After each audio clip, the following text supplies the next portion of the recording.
নমস্কাৰ আৰু স্বাগতম পাকঘৰলৈ। আজি মই যেটো ৰেচিপি বনাইছো হেতু আপোনালোক সকলোৰে খুব প্ৰিয় আৰু সকলোৱে বনাবও জানে, কিন্তু তথাপিও আপোনালোকে বুলকচোন আজি মোৰ লগত বনাব মই কেনেকৈ বনাও এই ৰেচিপিটো। এয়া হৈছে ফ্ৰাইড ৰাইচ। মই লৈছো এখন কেৰাহীত মিঠাতেল। আপোনালোকে চাগে ফ্ৰাইড ৰাইচ বনাই ঘিউ বা ৰিফাইন্ড অইলত, কিন্তু মই স্বাস্থ্যসন্মতভাৱে সন্মত বুলি ভাবি মিঠাতেলত বনাওঁ। এতিয়া ইয়াত মই দিছোঁ কটা পিঁয়াজ, গোল গোলকৈ কাটি লৈছিলোঁ পিঁয়াজখিনি, আৰু সোণালী ৰং হোৱালৈকে মই ভাজিম।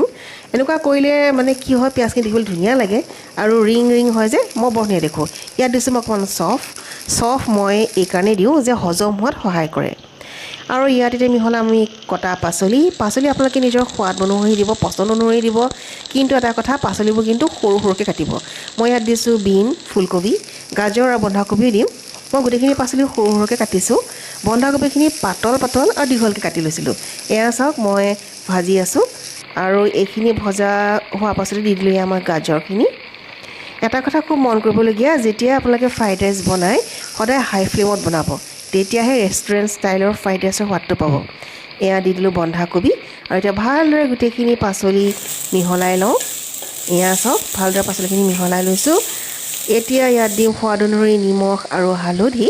মই নিমখ সৰহকৈ দিছোঁ কাৰণ পিছত আৰু মই ইয়াত নিমখ নিমলাওঁ। হালধি পাচলি গোন্ধটো যাবৰ কাৰণে অকণমান ব্যৱহাৰ কৰিছোঁ, নহ'লে কবি এটা গোন্ধ থাকে যে, সেইকাৰণে ভাল নালাগে। এতিয়া ভালদৰে এইখিনি ভজা হোৱাৰ লগে লগে ইয়াত দি দিছোঁ মই ভাতখিনি মই অলপ আগতে বনাইছিলোঁ।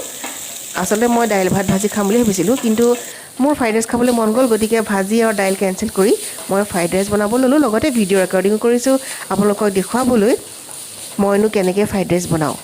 এয়া চাওক, মই গোটেইখিনি ভাতৰ লগত পাচলিখিনি মিহলাই লৈছোঁ, আৰু এইখিনিতে মই মিহলাম অকণমান চয়া চচৰ লগত চিলি চচ, টমেট' কেটচআপ এইবোৰ মিহলাব পাৰি। মই কিন্তু অকল চয়া চচে মিহলাওঁ, মই এনেকৈ খাই ভাল পাওঁ। আৰু বাছ 1 মিনিট মই এইদৰে ভাজিম ভাতখিনি, আৰু আমাৰ ফ্ৰাইড ৰাইচ হৈ যাব তৈয়াৰ। মই ওচৰৰ পৰাই দেখুৱাই দিছোঁ বাৰু, জুম কৰি পেলাই। এয়া চাওক কেনেকুৱা ধুনীয়া হৈছে, মোৰতো জিভাৰ পানী পৰি গৈছে। আপোনালোকৰ পৰিছেনে বাৰু? মোৰ এই ভিডিঅ'টো চাই কেনেকৈ পালে জনাব, লাইক কৰিব দেই, আৰু যিমান পাৰে শ্বেয়াৰ কৰিব। যিসকল নতুন তেখেতসকলে এই চেনেলটো ছাবস্ক্ৰাইব কৰিব। একেবাৰে নতুন চেনেল, গতিকে প্লিজ শ্বেয়াৰ আৰু ছাবস্ক্ৰাইব কৰিব নাপাহৰিব দেই। এয়া হৈ গ'ল মোৰ ফ্ৰাইড ৰাইচ ৰেডি।